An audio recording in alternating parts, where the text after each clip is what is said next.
Ang umaga sa Tondo ay palaging nagsisimula sa tunog ng buhay. Uni ng mga manok mula sa malapit, tawag ng magtatao at ang tahimik na pagaspas ng mga panlinis. Sa isang maliit, ngunit malinis na bahay, naroon si Elena, isang biyudang 60 taong gulang. Ang kanyang mukha ay may bakas ng matinding pagsubok, mga linya na inukit ng matagal na pakikipaglaban sa kahirapan sa probinsya bago siya lumuwas sa Manila. Ngayon ang mga linyang iyon ay tila naging mga ukit ng determinasyon at ng isang mas malalim na paniniwala, ang halagahan ng isang tao at maging ng pagmamahal ay nasusukat sa kapal ng bulsa. Para kay Elena, ang pag-iipon ay hindi lamang isang konsepto, kundi isang relihiyon. Madalas niyang ibahagi ang kanyang karunungan sa kanyang mga anak, kahit pa ang fokus niya ay nasa mga perang natatanggap niya. Sa kanyang pananaw, ang pagbibigay ng mas malaking halaga ay katumbas ng mas malalim na pagmamahal. Ito ang kanyang kompas sa buhay, ang nagtutulak sa kanya na maging mapagmataas sa mga anak na mas nakapagbibigay at mapanuri sa mga may kaunting handog. Sa kusina, abala si Maya, ang kanyang manugang. 30 anyos, isang nurse sa isang pampublikong ospital sa Maynila. Tahimik siya, masipag, at ang kanyang mga kamay ay sanay sa paggawa, hindi sa paglireklamo. Sa kabila ng maliit niyang sahod, buwan ay hindi niya nakakalimutan ang kanyang biyanan. 5,000 piso hindi malaki para sa marami, ngunit para kay Maya, ito ay malaking bahagi ng kanyang kinikita, bawas sa pangangailangan ng kanyang maliit na pamilya kasama si Raquel. Hindi siya kailanman nagreklamo ni nagmayabang. Ang kanyang pagmamahal ay ipinapakita sa maliliit na gawa sa mainit na kape sa umaga, sa pag-aalaga kay Elena kapag may sakit, at sa kanyang tahimik na pagtitis. Ang bahay nila sa Tondo ay simple, ngunit puno ng pagmamahal at pag-unawa, isang kanlungan sa gitna ng magulong syudad. Si Raquel, asawa ni Maya, at anak ni Elena, ay 32 taong gulang, isang batang arkitekto na nagsisimula pa lamang magtayo ng pangalan. Mahal na mahal niya si Maya, ngunit laging nakakaramdam ng matinding pressure mula sa kanyang ina. Naaalala niya ang hirap ng kanilang nakaraan, ang pagnanais ni inay na makaahon sa kahirapan. Ang takot na biguin si Elena ang dahilan kung bakit madalas siyang pumili ng katahimikan o kaya'y umiiwas sa usapan kapag kinakastigo ni inay si Maya. Alam niyang nasasaktan si Maya at dahil doon, nagdadala siya ng matinding bigat sa kanyang sarili. Ang kabaligtaran ni Maya ay si Catalina, ang panganay at punay na anak ni Elena. 35 anyos, nagtatrabaho sa marketing at social media. Ang kanyang buhay ay tila isang walang katapusang Instagram feed ng karangyaan, mga bakasyon sa beach, designer bags, mga selfie sa mamahaling restaurant. Sa mata ni Elena, si Catalina ay ang gintong anak, ang patunay na ang kanyang pagpapalaki ay nagbunga ng tagumpay. Ang asawa ni Catalina, si Arturo, ay 38 taong gulang, may ari ng isang maliit na fashion boutique sa Green Hills. Lagi siyang nagkukunwaring galante, matagumpay, at may malawak na koneksyon. Sila ay nakatira sa isang malaking bahay sa isang bagong subdivision sa Taguig, Muntinlupa.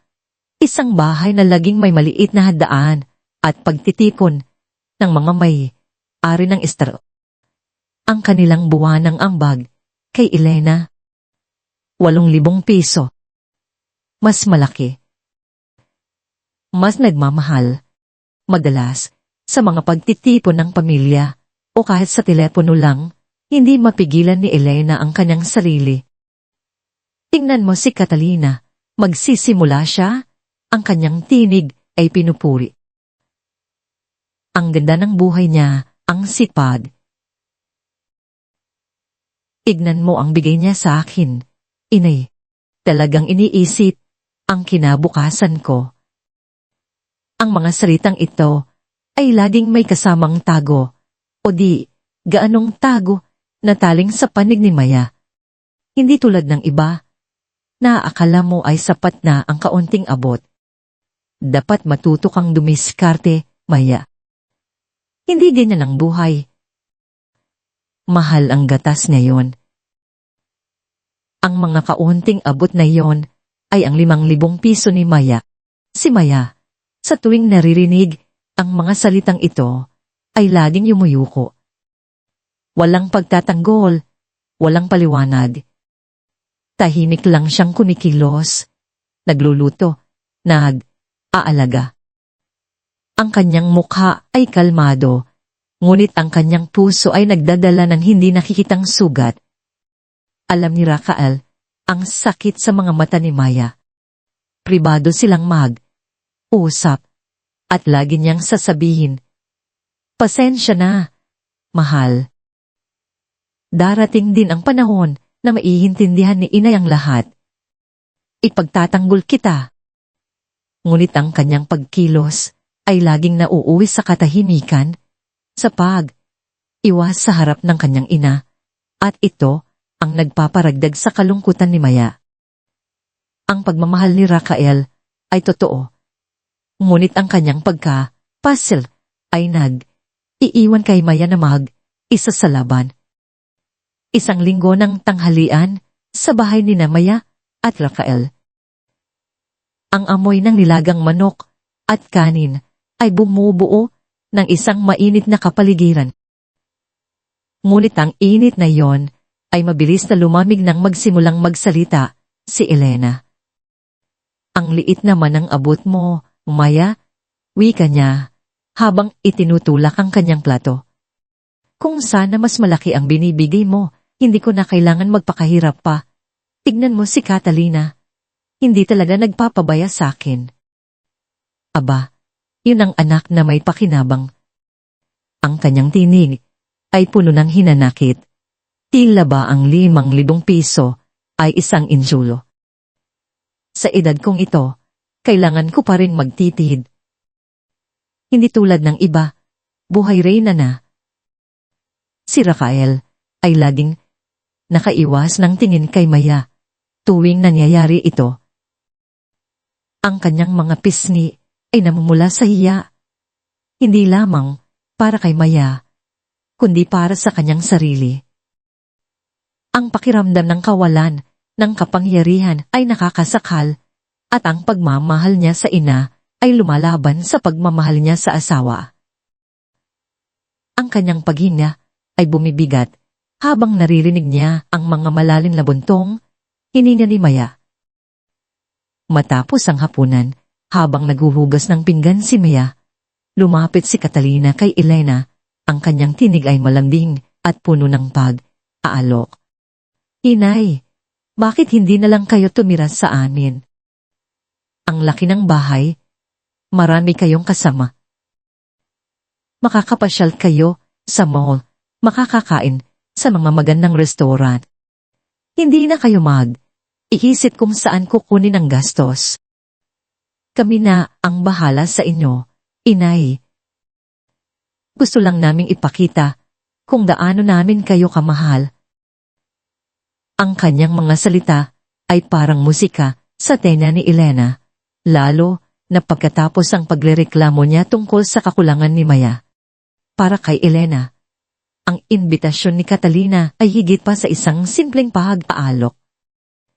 Ito ay isang pagpapatunay, isang testamento sa kanyang pagiging mas mabuting magulang at sa mas matinding pagmamahal na natatanggap niya mula kay Catalina. Sa kanyang pananaw, ito ay isang gantimpala, isang indikasyon na ang kanyang karunungan sa pera ay tama. Tama nga si Catalina. Sabi niya sa sarili, ang pera ang bisehan ng lahat. Tingnan mo, kaya niya akong bigyan ng mas magandang buhay. Kinabukasan, isang linggo pa rin. Habang Aayos ng mga gamit si Elena. May ngiti sa kanyang labi. Ipinagmalaki niya sa kanyang mga kapitbahay at kaibigan ang desisyon niyang lumipat sa bahay ni Catalina. Maba, siyempre, doon na ako sa mas malaki ang bahay, sa mas may kaya. Mas maaalagaan ako doon. Ang anak ko, talagang may pagmamahal sa akin. Bago umalis, lumapit si Elena kay Maya. Ang kanyang mga mata ay nanunuya, ang kanyang tinig ay puno ng pagka-superior. Maya, aniya, ang kanyang mga mata ay nakatitig sa manugang na nakasabit ng mga kamay. Dapat kang matuto sa buhay ni Catalina. Ang pera ay hindi lumalabas na lang. Dapat kang magsikap para magkaroon ng mas magandang buhay. Ang mga salitang ito ay matalin, parang kutsilyo na humihiwa sa puso ni Maya. Hindi niya iniisip na ang mga sikap ni Maya ay ang mahabang chef sa ospital, ang pag-aalaga sa kanyang pamilya at ang tahimik na pagbibigay sa kanya. Si Maya, tulad ng dati, ay ngumiti ng malungkot. Walang salita. Ang kanyang mga mata ay nagdadala ng bigat, ngunit sa ilalim ng bigat na iyon ay mayroong hindi matitinag na lakas.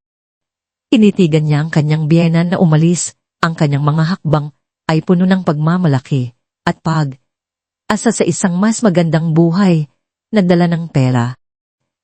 Sa loob ng kanyang puso, naramdaman ni Maya ang lungkot, ngunit kasabay nito ay isang tahimik na determinasyon. Ang halaga, ang pagmamahal, ay hindi nasusukat sa piso. Ito ay isang aral na, sa lalong madaling panahon, na kailangan ding matutunan ni Elena. Ang bahay sa Tondo ay tila mas tahimik, mas maluwag, ngunit may bahid ng lungkot. Si Rafael ay lumapit at niyakap si Maya ng mahigpit. Ang kanyang katahimikan ay puno ng pangako. Ang paglipat ni Elena sa maranyang bahay ni Catalina at Arturo ay tila isang panaginip na nagtatotoo, isang patunay na ang kanyang pananaw sa mundo ang halaga ng pera at ang kapangyarihan nito ay tama. Naigising si Elena bawat umaga sa tunog ng katahimikan, hindi ng ingay ng Tondo, kundi ng malambing na simoy ng aircon at huni ng mga ibon mula sa hardin. Ang kanyang silid ay maluwag, pinalamutian ng mamahaling kortina at makintab na sahig. Ang banig na ginamit niya sa Tondo ay napalitan ng makapal at malambot na kutsyon at ang kanyang lumang unan ay pinalitan ng isa na tila ulap sa lambot. Para kay Elena, ito ang kahulugan ng ginhawa ng tagumpay. Tuwing umaga, pagkatapos niyang kape sa balkonahin at tanaw ang luntiang hardin, ialok na ni Catalina ang mga plano nila para sa araw. Inay, gusto niyo po bang smigamol ngayon? May bagong labas na koleksyon sa Roscans. O kaya glorieta tayo, marami daw sale. Ang mga mata ni Elena ay lumiliwanag. Hindi na niya kailangan pang isip kung saan kukunin ang pamasahe o kung magkano ang ipanggastos. Ang lahat ay nakahanda. Iniaalok, tila ba'y isang walang katapusang agos ng biyaya. Umpisa ang mga araw ni Elena na puno ng pamimili sa mga high-end na tindahan, kung saan ang mga presyo ay hindi niya na kailangan pang tingnan. Pinibilhan siya ni Catalina ng mga bagong damit, sapatos, at kung minsan kahit alahas. Pagay po sa inyo, inay, sabi ni Catalina, habang ipinapakita ang isang pares ng hikaw na kumikinang. Hindi nga ba't masarap pakinggan ang mga papuri? Lalo na kung mula sa anak na ipinagmamalaki mo, ang mga tanghalian at hapunan ay madalas sa mga sikat na restaurant sa Bonifacio Global City o Greenbelt, kung saan ang mga pagkain ay may kakaibang pangalan at ipinipresenta ng napakaganda.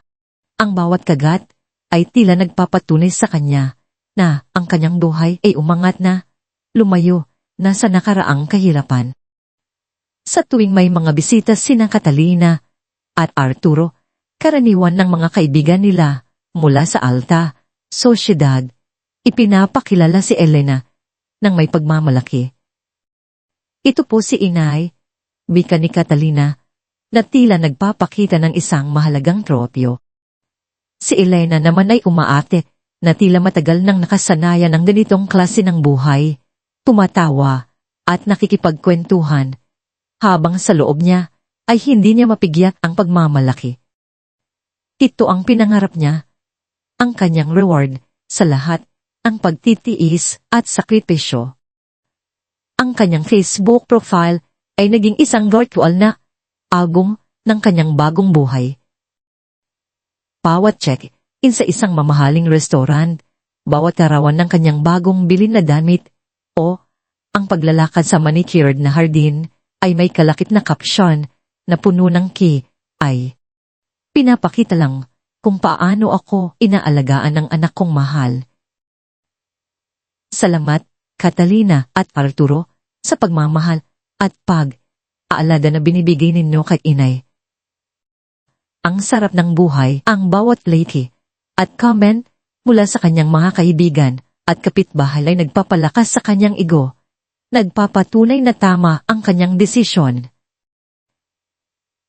Sa bawat papuri, lalo niyang nararamdaman ang pagiging mas mataas sa iba, lalo na kay Maya.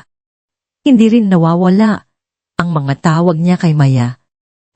Ngunit ang mga tawag na ito ay hindi para mangumusta o mag-alala, kundi para magpaskil ng kanyang bagong kaligayahan. Maya, nakapamili na naman kami ni Catalina kanina sa Greenbelt. Ang gaganda ng mga damit. Nag-lunch kami sa isang Italian resto. Ang sarap ng pasta. Akala mo nasa ibang bansa ka. O, napala, nagpadala pala sa akin ng bulaklak si Arturo. Decorate daw sa kwarto ko. Ang sweet, di ba? Ang bawat detalye ay sinasabi niya ng may diin. Tila ba gusto niyang maramdaman ni Maya ang kaibahan ng kanilang buhay. Mayroon pa siyang mas nakakasakit na tanong. May naipon ka ba? Maya, dapat kang ipon para sa kinabukasan mo. Hindi habang buhay ay malakas ka. Tingnan mo, si Catalina at Arturo, hindi lang ako ang iniisip, pati nga ang future ko. Ikaw, ano na ba ang naiiton mo? Hindi ganyan ang buhay. Iisipan mo yan, ha? Ang mga salitang ito na parabang nagbibigay payo ay may nakakubling panunukso.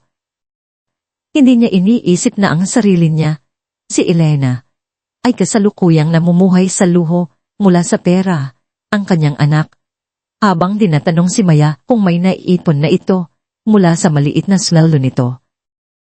Ang iro niya ay nawawala sa kanya, nasisilaw sa ningning ng salapi. Si Maya naman, sa kabilang linya, ay tahimik lang nakikinig. Ang bawat salita ay tumutusok sa kanyang puso. Pinipilit niyang maging matatag, ngunit ang laging paghahambing at ang walang tigil na panunukso ay nagpapabigat sa kanyang loob. Gayunpaman, sa kabila ng lahat ng karangyaan at pagmamalaki ni Elena, unti siyang nagsisimulang makakita ng maliliit na lamat sa perpektong larawan ni Catalina at Arturo.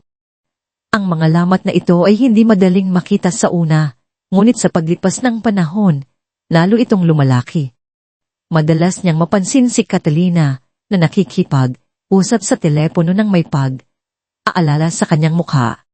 Ang kanyang boses ay bumababa, tila nagtatago ng mga lihin. Oo. Kailangan ko ng konting extension.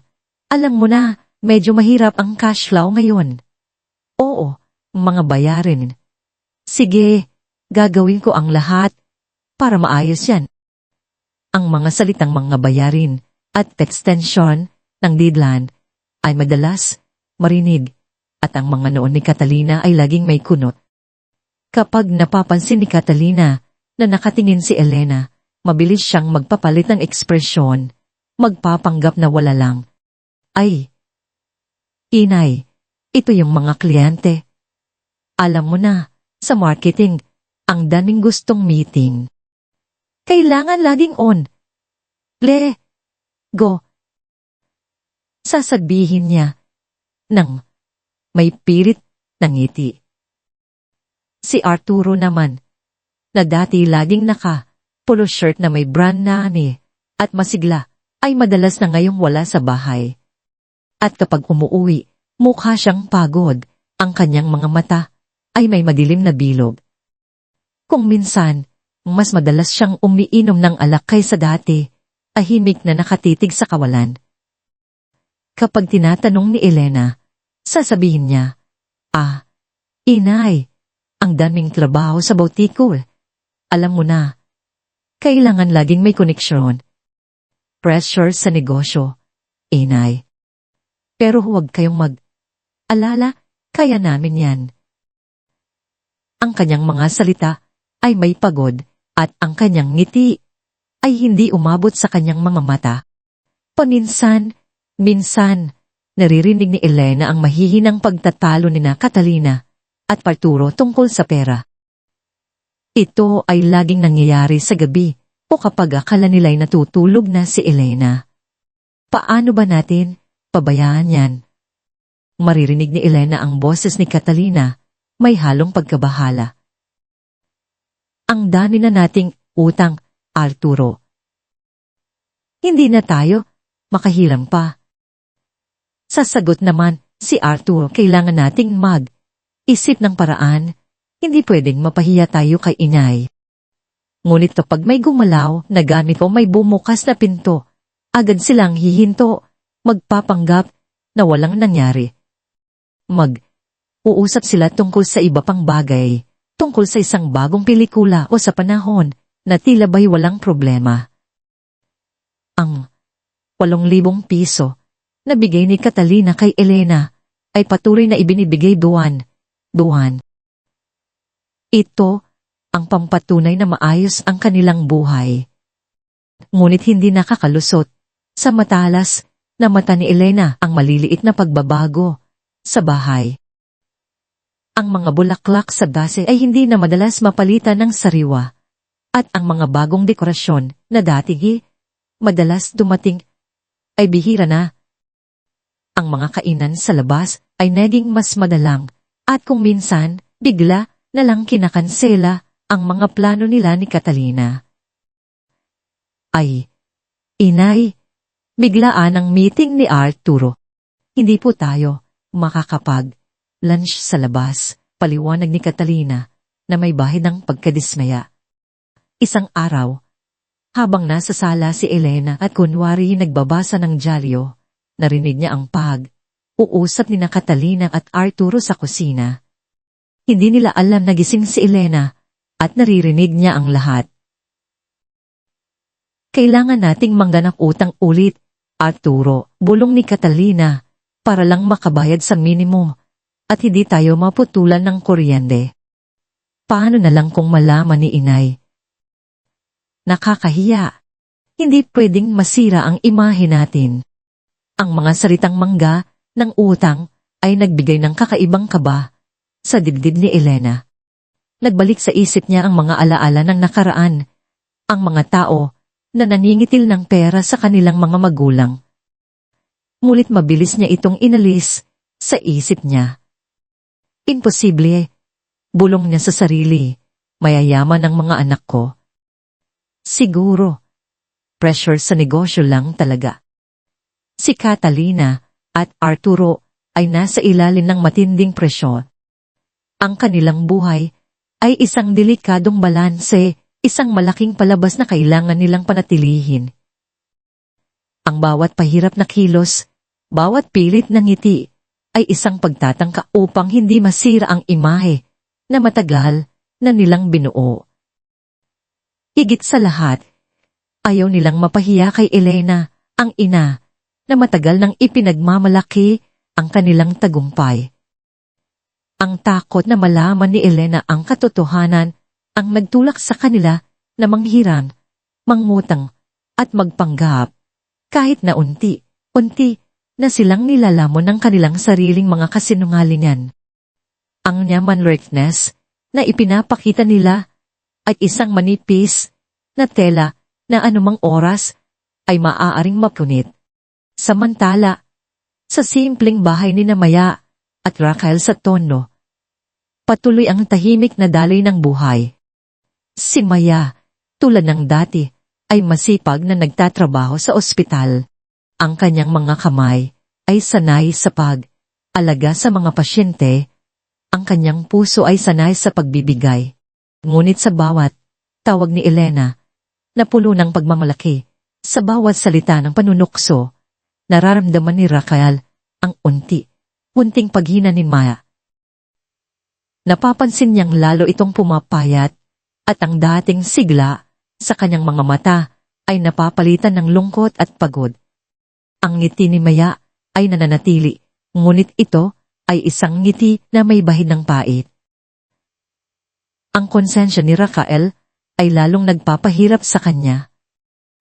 Nakikita niya ang paghihirap ni Maya at ang kanyang kawalan, ang kakayahang ipagtanggol ito ay nagdudulot sa kanya ng matinding sakit. Sinusubukan niyang tawagan si Elena. Inay, kumusta po kayo? Kamusta ang buhay diyan? Okay lang po ba ang lahat? Ngunit ang boses ni Elena ay laging puno ng papuri para kay Catalina, na parabang si Raquel at Maya ay hindi bahagi ng kanyang mundo. Oh, Raquel, ayos naman. Ang galing talaga ni Catalina, ipinasyal niya ako sa Tagaytay kahapon.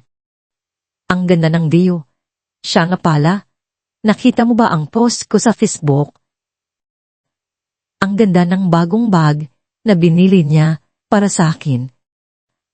Laging ganoon. Walang espasyo para sa anumang bagay na hindi tungkol sa tagumpay at karangyaan ni na Catalina. Pakiramdam ni Raquel ay inutil siya at sa bawat paglipas ng araw, lalo siyang nagagalit sa kanyang sarili. Ang kanyang pagmamahal kay Maya ay malalim, ngunit ang kanyang takot na biguin ng kanyang ina ay mas matindi. Ito ang kanyang pinakamalaking pagkukulang. Sinusubukan niyang yayain si Maya na lumabas o handa lang paborito nitong pagkain, ngunit ang lungkot sa mga mata ni Maya ay hindi nawawala. Isang gabi, habang nakaupo sila sa sala, ahimik na pinapanood ang TV, hinawakan ni Raquel ang kamay ni Maya. Mahal, pasensya na talaga. Hindi ko alam ang gagawin ko kay inay. Gusto ko siyang maintindihan, pero ayaw niyang makinig. Hindi ko rin kayang makita kang nasasaktan. Ang boses ni Raquel ay puno ng kalungkutan. Umiti si Maya, isang mahina, ngunit nakapagpapalakas ng ngiti. Pinisil niya ang kamay ni Raquel. Huwag kang alala, mahal. Alam kong mahal mo ako. At alam kong mahal mo rin ang inay. Hindi madali ang kalagayan mo. Magtiwala ka lang. Darating din ang panahon. Ang katotohanan, gaano man ito katagal, ay lalabas din. Ang importante, tayo ay magkasama at malakas ang ating pagmamahalan. Mag-focus ka na lang sa trabaho mo para sa kinabukasan natin. Ang iba, hahayaan na lang natin sa itaas. Ang kanyang mga salita ay puno ng pag-asa, ng pasensya, at ng isang matatag na paniniwala na ang lahat ay may hangganan, pati na ang pagpapanggap. Hindi niya alam kung kailan o paano, ngunit batid niya na darating ang araw na magigising din si Elena sa tunay na halaga ng mga bagay.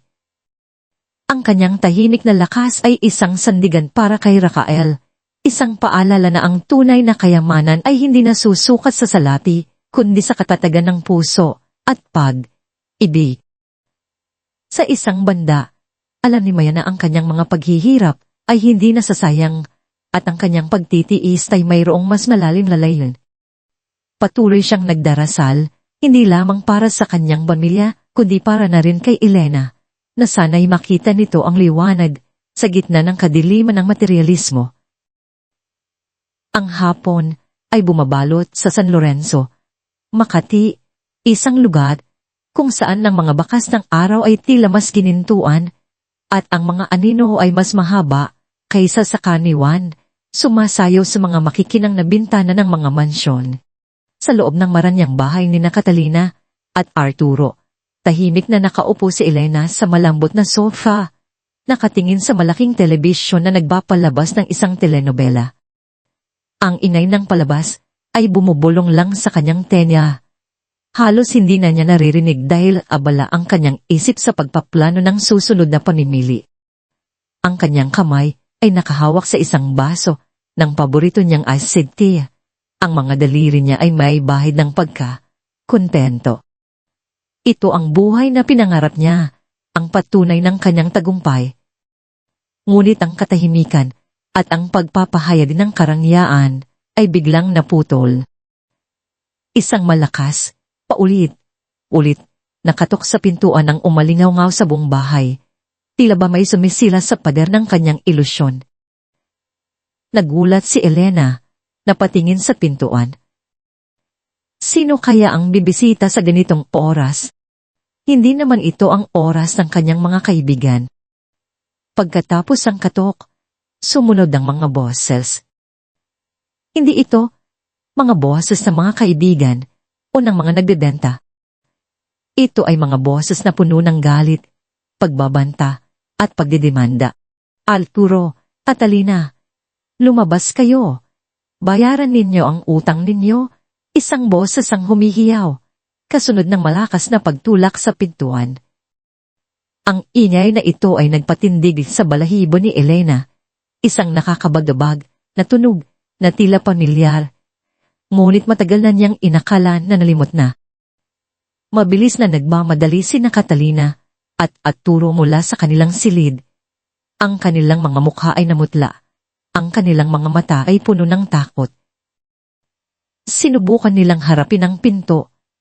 Ngunit bago pa man nila marating, bumukas na ito ng may malakas na kalabog at isang grupo ng mga taong may matalin na tingin ang pumasok sa loob. Sila ay mga kolektor ng utang at kasama nila ang mga nagpapautang na may reputasyon ng pagiging walang awa. Ang ilan sa kanila ay tila galing sa mga kanto. Ang kanilang mga mata ay nakatitig ng matalin. Ang kanilang mga tinig ay uumpisa ng magiyawan, pinugpuno ang dating tahimik at maranyang sala ng ingay ng pagdemanda at pagbabanta. Nasaan ang pera namin, Arturo? Sigaw ng isang lalaking may makapal na leeg. Ang kanyang tinig ay nagpagulo sa hangin. Ilang buwan na kayong hindi nagbabayad. Akala nyo ba'y malilimutan namin yan? Magbayad na kayo. Kung ayaw niyong masira ang negosyo niyo, magbayad na kayo ngayon.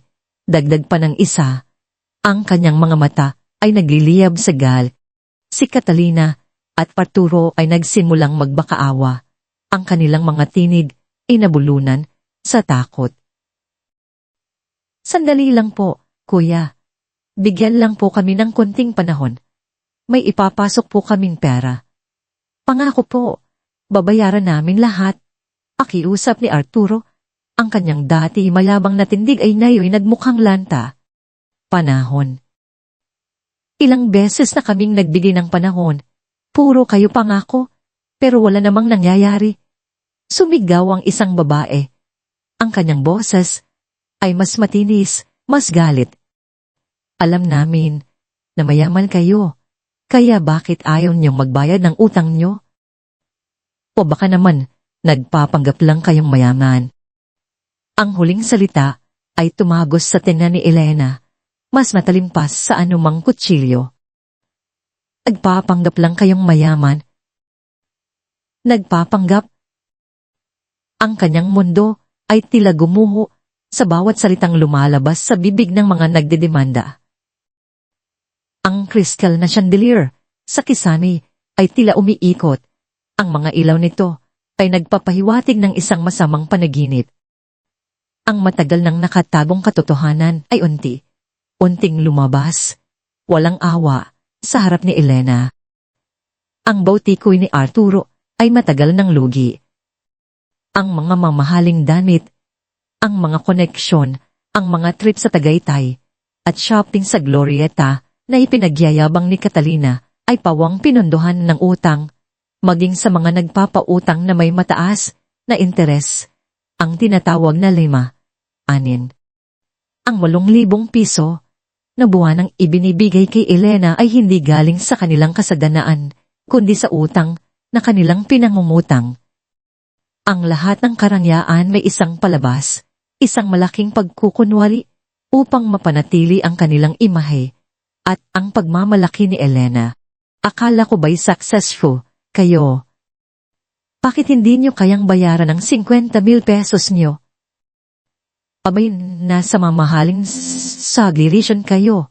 May suri. Pero ayaw magbayad ng utang. Sigaw ng isa. Ang kanyang mga mata ay nakatingin ng puno ng paghamak. Mayaman kayo pero ayaw magbayad. Napakasama ninyo. Si Elena ay nanatiling nakatayo, nakapako, ang mga paa sa sahig. Ang kanyang baso ng acid tea ay nahulog mula sa kanyang kamay. Ang tunog ng basag na kristal ay tila ang tunog ng kanyang puso na nagkawatak-watak. Ang tanawin sa kanyang harapan ay hindi lamang isang pagdemanda ng utang, kundi isang brutal na paghaharap sa kanyang sariling nakaraan. Ang mga mukha ng mga nagdedemanda, ang kanilang mga galit na tinig, ang pagsigaw ng utang, bayaran ninyo ang utang ninyo, ang kawalan ng asa sa mukha ni na Catalina at Arturo, lahat ito ay nagbalik sa kanya sa kanyang kabataan. Naaalahan niya ang kanyang ama na kayuko sa harap ng mga nagdenanda ng utang, ang kanilang bahay sa probinsya na unting nabenta, ang kanyang ina na umiiyak sa bawat bagay na nawawala sa kanila. Ang kahihiyan, ang hiya na nadama niya noon bilang isang bata, ay muling bumalik. Mas matindi, mas masakit. Ito ang dahilan kung bakit niya pinilit ang kanyang sarili na makaahon, kung bakit niya hinayaan ng pera na maging kanyang Diyos. Ito ang takot na mamatay sa kahirapan, ang takot na mapahiya sa mata ng kapwa. Ngayon, ang takot na yon ay totoo. Ang masaganang buhay na ipinagmalaki niya ay isa lamang malaking kasinungalingan. Ang gintong anak niya ay nakabaon sa utang, at siya, si Elena, ay muling naramdaman ang matinding kahihiyan, ang hiya na inakala niyang matagal nang nailibing. Ang kanyang mga mata ay nanlabo, ang kanyang paghinga ay bumigat. Ang kanyang panaginip ng karangyaan ay naging isang bangungot, isang masamang panaginip na paulit-ulit na nagaganap, at siya ang sentro ng kahihiyan. Ang kanyang mundo na binuo sa pundasyon ng pera at pagpapanggap ay gumuho sa isang iglap, iwan sa kanya ng isang malalim na sugat na hindi pa niya kailanman naramdaman. Ang takot na mapahiya ay lumamon sa kanya ng buo na tila ba'y kinakain siya ng isang malaking, madilim na hanino. Sa ilalim ng madilim na gabi, habang ang mga ulap ay nagbabanta ng ulan, dumating si Elena sa bahay ni Maya at Rafael sa tondo. Ang kanyang mga hakbang ay mabigat, hindi dahil sa pagod, kundi sa galit at pigati na kanyang nararamdaman. Ang kanyang mukha ay maputla, ang kanyang mga mata ay namumugto, ngunit walang bahid ng pagdududa o pagmumuni-muni. Ang kanyang galit ay isang bulag na apoy na kailangan niyang isabuhos. Wala siyang sinabi tungkol sa nangyari sa bahay ni na Catalina. Walang paliwanag, walang pag-anin. Ang kanyang mga salita ay nagsimula sa isang pagbulong na unting lumakas, nagiging isang sigaw ng hinanakit. Bakit ba ang liit ng abot mo? Maya, hindi ba't nakikita mo kung gaano ako nahihirapan? Sana'y may sapat akong pera para hindi ako kailangang magpakahilap pa. Ang kanyang tinig ay puno ng panunubat. Tila ba'y ang 5,000 piso ni Maya ang ugat ng lahat ng kanyang paghihirap, ang dahilan ng kanyang kahihiyan. Si Maya, na abala sa paglahanda ng hapunan, ay tumigil. Lumingon siya kay Elena. Ang kanyang mga mata ay puno ng paalala. Ngulit bago pa man siya makasagot, nagpatuloy si Elena. Ang kanyang boses ay mas matinis. Dahil sa'yo, napahiya ako kung sana mas malaki ang naibibigay mo. Hindi ko na kailangang umasa sa iba. Bakit hindi ka tulad ni Catalina? Kahit paano, sinikap niyang bigyan ako ng magandang buhay. Ang bawat salita ay parang suntok na tumatama sa puso ni Maya, ngunit nanatili siyang kalmado sa labas. Si Raquel, na bagong dating mula sa trabaho, ay nakatayo lang sa pinto, nakikinig sa bawat salita ng kanyang ina.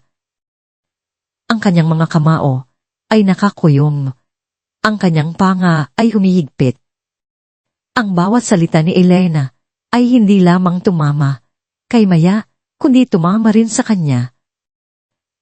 Ang lahat ng pagtitiis, ang lahat ng pagsasakripisyo ni Maya, ang lahat ng kanyang tahimik na pagmamahal, lahat iyon ay binabalewala, sinisira ng kanyang ina. Ang pasig niya sa mga nakaraang buwan ay nagpatindi sa kanyang galit, nagpalalim sa kanyang hinanakit. Ang bawat bakit at sana ni Elena ay nagtulak kay Raquel sa bingit. Ang mga salitang dahil sa'yo, napahiya ako, ay ang nagtulak sa kanya upang gumawa ng isang bagay na matagal na niyang hindi magawa.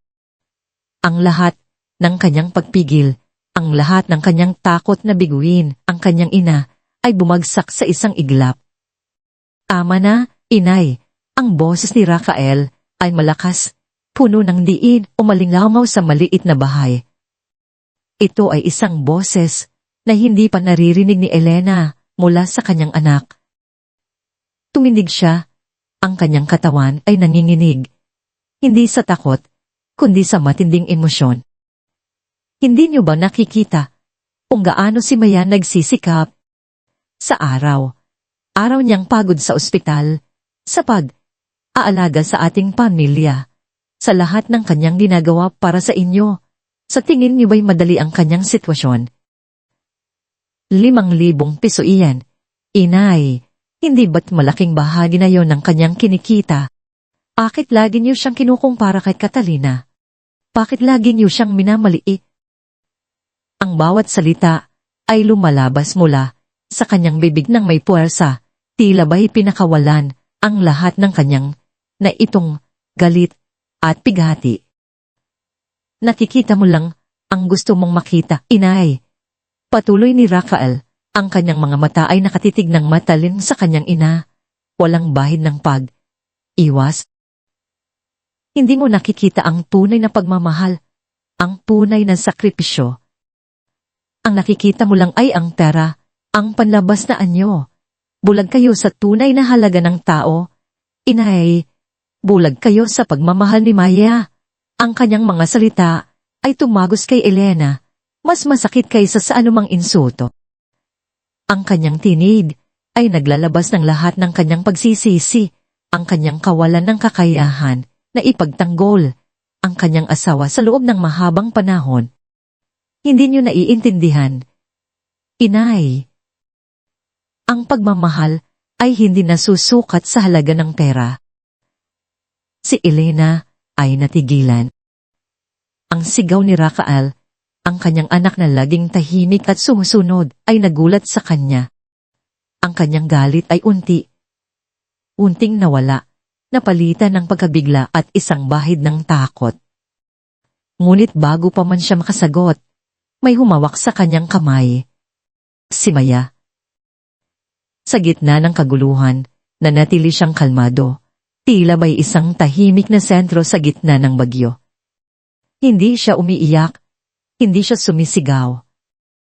Ang kanyang mga mata ay puno ng lungkot, ngunit mayroon ding isang matitinig na lakas. Malumanay siyang binitawan ang kamay ni Elena at lumakad patungo sa isang lumang kabinet. Naghanap siya sa loob. At pagkatapos ng ilang sandali, bumalik siya na may hawak na isang luma, ngunit maayos na pasbo. Dahan, inilagay niya ang pasbok sa nanginginig na kamay ni Elena. Inay, ito po para sa inyo, mahinang, ngunit malinaw na sabi ni Maya. Ang kanyang boses ay tila isang malambing na simoy ng hangin sa gitna ng mabigat na hangin ng galit. Tinitigan ni Elena ang pasbok. Ang takip nito ay luma na, may bakas ng paggamit. Ngunit ang pangalang nakasulat sa harapan ay malinaw, Elena Mercado. Ang kanyang pangalan. Ang kanyang mga kamay ay nanginginig habang dahan niyang binuksan ang libro. Ang nakasulat sa loob ay nagpabagsak sa kanyang hininga. Isang balanse, 60.0 piso. 0. 60,000 piso. Paano ito?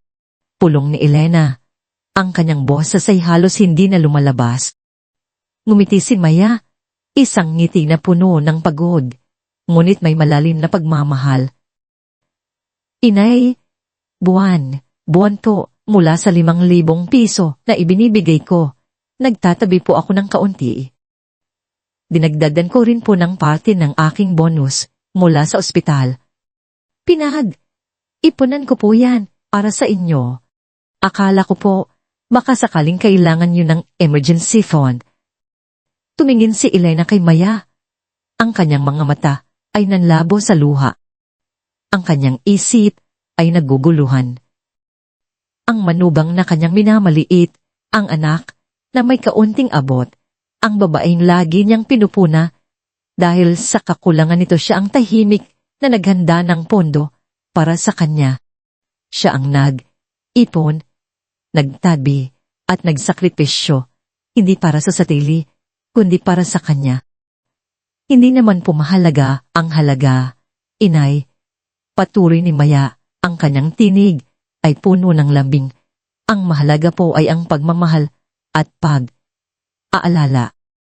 Ang mga salita ni Maya ay parang yelo na tumunaw sa kanyang puso na matagal nang naging bato dahil sa paghahanap ng pera. Ang 60,000 piso sa pasbok ay hindi lamang pera. Ito ay isang testamento ng pagmamahal, ng sakripisyo, ng tahimik na dedikasyon. Ang lahat ng kanyang pagdududa, ang lahat ng kanyang pagmamataas, ang lahat ng kanyang maling paniniwala na ang pera ang sukatan ng pagmamahal, lahat yon ay gumungo sa isang iglap.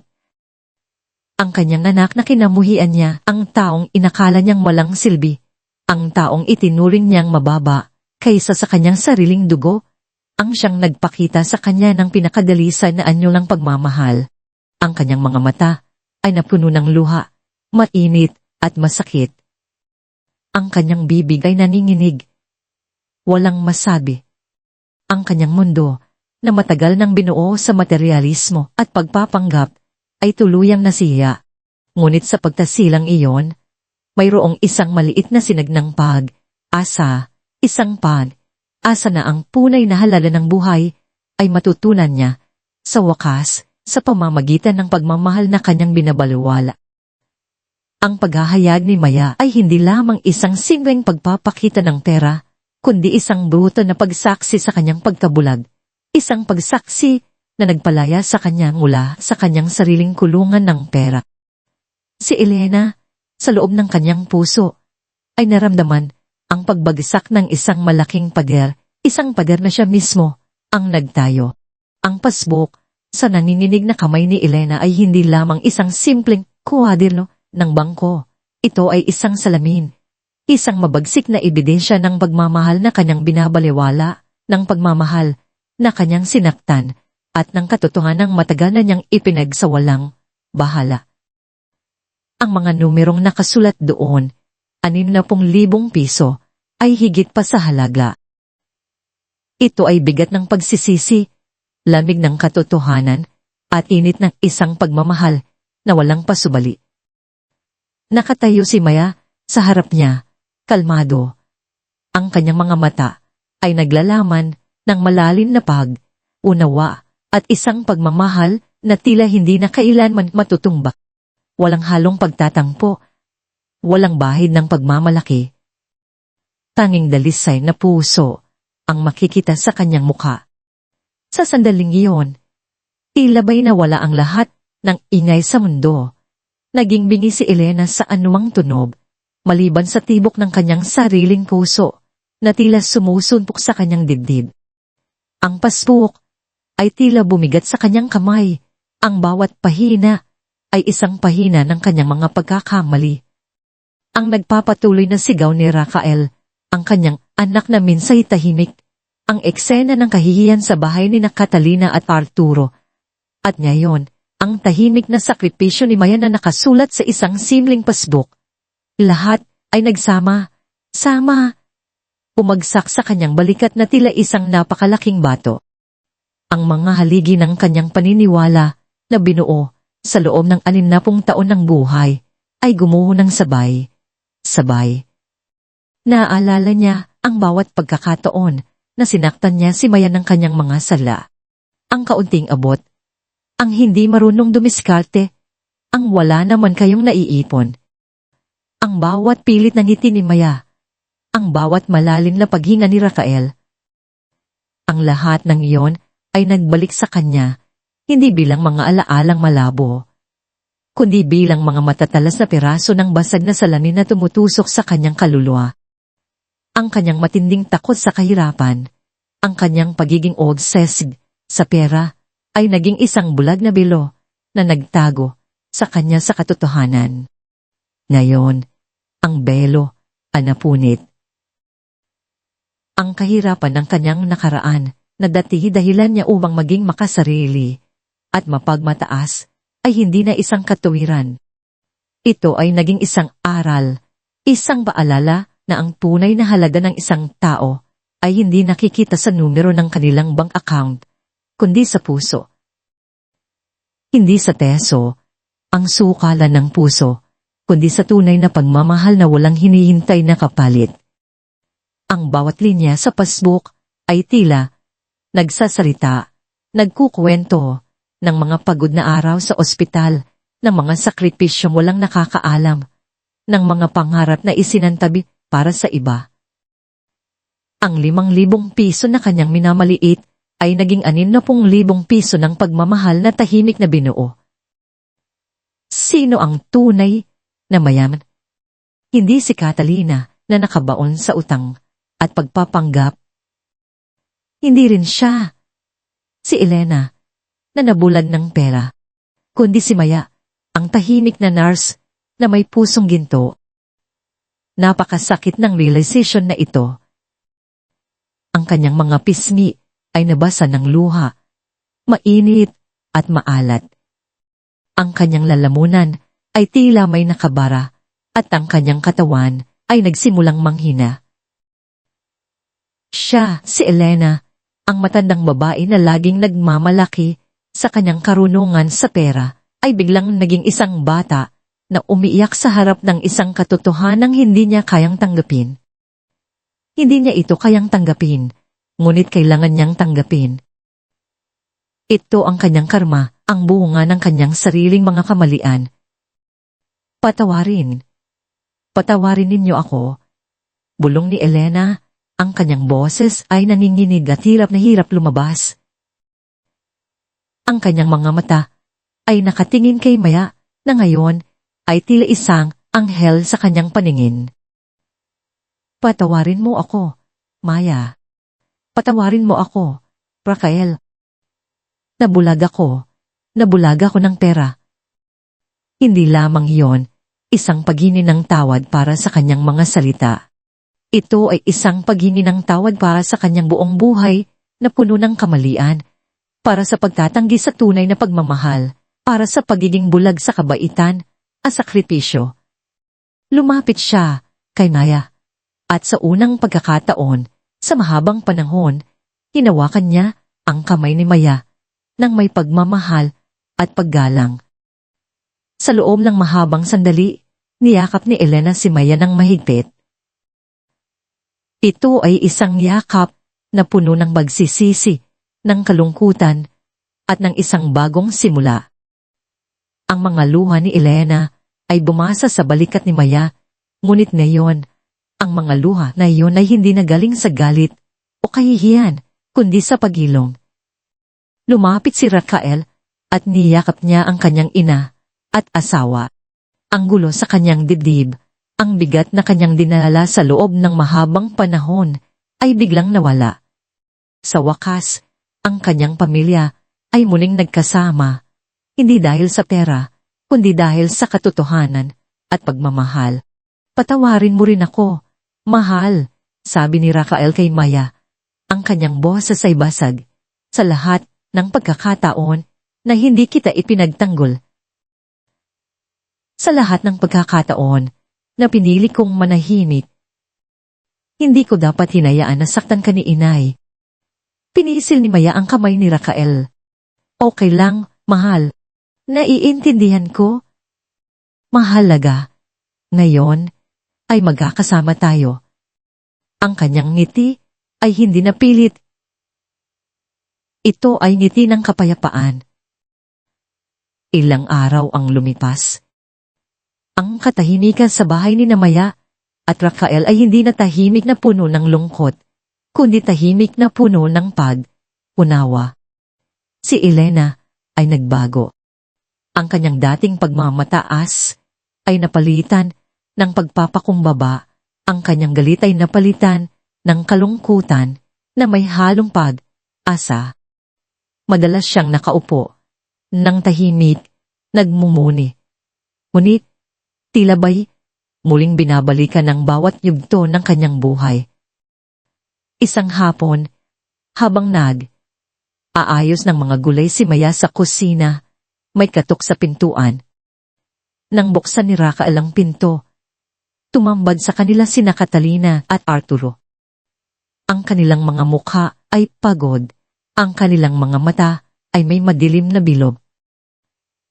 Ang dating karangyaan sa kanilang pananamit ay nawala, napalitan ng mga simpleng damit. Ang kanilang tindig ay hindi na mayabang, kundi nagpapakumbaba. Inay! Bulong ni Catalina, ang kanyang boses ay basal. Lumungod siya sa harap ni Elena, ang kanyang mga mata ay puno ng luha. Patawarin niyo po kami. Inay! Nagpanggap po kami. Nagkunwari kaming mayaman para lang po hindi kayo mapahiya sa amin. At para patuloy niyo kaming ipagmalaki. Nakabaon po kami sa utang. Ang lahat ng nakita niyo, inay, ay isang malaking palabas lang. Si Arturo naman ay yumuko, puno ng hiya. Patawarin ninyo po kami, inay, Maya, Raquel. Nagkamali po kami. Nabulag po kami sa kagustuhang mapanatili ang imahen namin. Kaya namin ginawa iyon dahil sa takot na mapahiya. Ito ay isang confession na puno ng sakit, ngunit puno rin ng katotohanan. Si Elena ay lumapit sa kanyang anak, niyakap ito ng mahigpit. Patawarin ka ng Diyos, anak. Patawarin ka ng inay. Ang importante, ngayon, ay alam na natin ang katotohanan. Hindi pa huli ang lahat. Niyakap din ni Maya si Catalina. Sa unang pagkakataon, tila ba'y nawala ang lahat ng pagitan sa kanila. Hindi na sila magbiyenan o magbalae, kundi dalawang babae na dumaan sa sakit at ngayon ay handang magsimula muli. Nag-usap ang pamilya, isang mahaba, masakit, ngunit kailangang pag-uusap. Si Raquel, bilang arkitekto, ay nagmungkahi ng mga kompletong plano. Ate, kuya, kailangan nating magsimula sa simula. Pwede tayong asas ng negosyo, baka may ibang madilong mas sustainable. Pwede rin nating tingnan ng mga programa ng gobyerno para sa mga small and medium enterprises, SMEs, na may tulong, pinansya, at mentorship. Kung kailangan, tutulungan ko kayong layot ng plano para sa mas maliit at mas manageable na negosyo. Si Maya naman ay alok, Ate Catalina, kung gusto mo, pwede kitang tulungan maghanap ng part-time job. Marami akong kakilala sa ospital na may kailangan ng administrative assistant o kaya event organizer sa mga medical conference. Kahit paano, may ipapasok ka na panggastos habang inaayos ang negosyo ninyo. Sa mga sandaling iyon, hindi na nakikita ni Elena ang mayaman at mahirap. Nakikita niya ang kanyang pamilya, nagkakaisa, nagtutulungan. Ang tunay na kayamanan ay hindi nasa pera, kundi sa mga puso. Mula sa araw na yon, nagbago si Elena. Hindi na niya binibigyan ng halaga ang pera bilang sukatan ng pagmamahal o halaga ng tao. Ang kanyang dating pagmamalaki ay napalitan ng isang tahimik na dignidad. Nabuhay siya ng mas simple at ang kanyang mga araw ay puno ng pasasalamat, lalo na kay Maya. Madalas na siyang tumulong kay Maya sa mga gawain sa bahay, sa pagluluto, paglilinis, at pag-aalaga kay Raquel. Kung minsan, tahimik silang nakaupo ni Maya sa balkonahe at doon, ibinabahagi ni Elena ang mga kwento ng kanyang nakaraan. Ang mga kwento ng kanyang pagkabata, ang hirap ng buhay sa probinsya, ang dahilan kung bakit niya pinahahalagahan ang pera ng sobra. Ngayon, ang mga kwentong iyon ay hindi na puno ng galit o pagsisisi, kundi ng isang mapayapang pagtanggap. Sa wakas, binuksan niya ang kanyang puso at nahanap niya ang kapayapaan. Ang dati ibaluktot na relasyon niya kay Maya ay naging isang relasyong puno ng paggalang at pagmamahalan, tila isang tunay na ina sa isang tunay na anak. Si Catalina at Arturo ay nagsimulang muli. Tinanggap nila ang isang mas simpleng buhay, hindi na nagtatago sa likod ng mga ilusyon. Ang kanilang mga social media posts ay hindi na puno ng karangyaan, kundi ng mga simple at totoong sandali ng kanilang paglalakbay.